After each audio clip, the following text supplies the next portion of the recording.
महाराष्ट्री अगर हम वृंदावन की बात करते हैं तो वृंदावन में जब हर कोई जाता है तो ना वहाँ एक तो अलग ही अनुभूति होती है सुख शांति की। वहाँ जाने के बाद वातावरण जो होता है एकदम धार्मिक वातावरण है। वहाँ पहुँचने से मन लगता है मन शांत हो गया। उसकी अगर मैं विशेषता की बात करूँ तो क्या विशेषता है प्रॉपर वृंदावन की? दो कारण हैं ऐसा वातावरण वहां पर क्यों है। हाँ। पहला तो लीला के अनुसार ठाकुर जी वृंदावन को छोड़कर गए, लेकिन ब्रजवासियों ने किशोरी जी को यानी राधा रानी को नहीं जाने दी।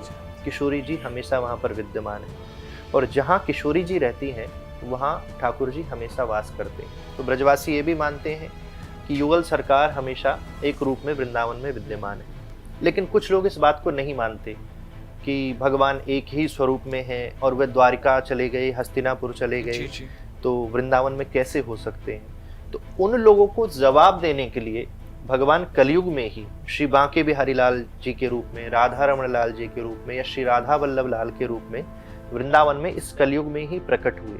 तो उन लोगों को ये उत्तर मिल गया कि भगवान कलयुग में भी वृंदावन में विराजमान है। और भैया जहाँ पर भगवान विराजमान है, साक्षात राधा रानी विराजमान है, उस स्थान पर शांति कैसे नहीं हो सकती है। अब सब उद्देश्य ये रखते हैं कि जीवन में भक्ति बढ़े, तब व्यक्ति को कीर्तन में आनंद आएगा, कथा सुनने में आनंद आएगा, वह नृत्य भी जब ही कर पाएगा, डांस भी, जब उसके अंदर भक्ति होगी। लेकिन श्रीधाम वृंदावन में आकर तो भक्ति महारानी ही स्वयं जवान हो जाती हैं, तरुण हो जाती हैं। और धन्यम वृंदावनम तेना भक्तिर नृत्य यत्र चा, कण कण में जहाँ भक्ति महारानी थिरक थिरक कर नृत्य करती हैं, उस स्थान को वृंदावन कहते हैं, क्योंकि साक्षात भगवान वहां पर विराजते हैं। और भगवान से भी ज्यादा श्रेष्ठ भगवान के भक्त वहां पर विराजते हैं। भगवान तो और स्थानों पर भी हैं, लेकिन वृंदावन ही श्रेष्ठ क्यों है कि ऐसे ऐसे भक्त हैं कि जिनके कहने पर कलयुग में भगवान को आना पड़ा। जैसे श्री हरिदास जी महाराज के निवेदन पर भगवान बांके बिहारी आए, गोपाल भट्ट गोस्वामी जी के निवेदन पर श्री राधा रमण लाल जी आए, ऐसे अनेक भगवान यहाँ पर पधारे हैं।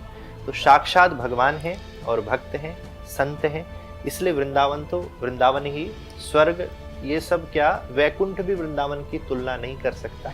एक बार ब्रजवासियों को भगवान ने वैकुंठ का दर्शन कराया कि आप सब यहाँ रहिए, वैकुंठ है, इससे बड़ा स्थान, सुंदर स्थान कोई नहीं है जी। तो ब्रजवासियों ने मना कर दिया कि हमें वैकुंठ में नहीं रहना। बोले क्यों नहीं रहना? बोले यहाँ पर सिर्फ आप एक ही रूप में मिलोगे, चतुर्भुज नारायण के रूप में, लेकिन वृंदावन में आप रहते हो तो छोटे स्वरूप में माखन चुराते भी नजर आते हो, नन्ही सी अवस्था में पूतना को भी मार देते हो, और भी भक्तों पर कृपा करते हो, कंस का भी उद्धार करते हो, रास भी रचाते हो, हम सबके साथ नृत्य भी करते हो, गौ भी चराते हो। तो आपके अनेक स्वरूप, हरि अनंत हरि कथा अनंता, लेकिन वहां तो आप एक ही रूप में मिलोगे।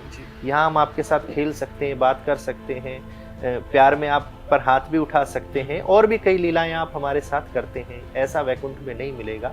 इसलिए इस वैकुंठ से तो लाख गुना ज्यादा श्रेष्ठ हमारा वृंदावन है। इसलिए आज भी वह अनुभूति होती है और साक्षात ठाकुर जी आज भी अपनी लीला वृंदावन में करते हैं। कभी कभी हम दर्शन करें श्री राधा रमण लाल जी का ध्यान से, तो उनकी दंतावली का दर्शन होता है, ऐसा लगता है आज भगवान बड़े मुस्कुरा रहे हैं। कभी मुख में दंतावली का दर्शन नहीं होता, कभी कुछ हो जाता है।